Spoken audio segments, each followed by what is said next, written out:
যেভাবে আমাদের 10 জনের মধ্যে 5 জন সাংসদ ছিল এবং তাদের মধ্যে বিশেষ করে মহিলা সাংসদ তাদেরকে যেভাবে টেনে হিঁচড়ে তুলে নিয়ে গেছে, আমি মনে করি দিনের আলোয় গণতন্ত্রকে হত্যা করা হয়েছে। সেখানে শান্তিপূর্ণভাবে 10 জন যদি বসে প্রতিবাদ জানায়, তাদের হাতে কি ছিল? বোম, বন্দুক, লাঠি কি ছিল? দোলা সেনের পায়ে অপারেশন হয়েছে 2 সপ্তাহ আগে, তাকে টানতে টানতে অমানবিকভাবে নিয়ে গেছে। ডেরেক ওব্রায়েন 3 বারের রাজ্যসভার সাংসদ, তৃণমূলের রাজ্যসভায় দলনেতা, তাকে চ্যাংদোলা করতে করতে নিয়ে গেছে দিল্লি পুলিশ।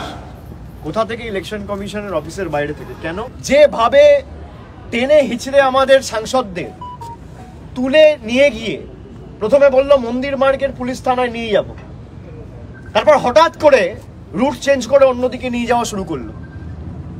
তারপর যেই আমাদের সাংসদেরা প্রতিবাদ করলো, আবার ঘুরিয়ে 1 ঘন্টা ঘুরপথে এদিক ওদিক চক্কর লাগিয়ে তারপর মন্দির মার্গে নিয়ে এসছে।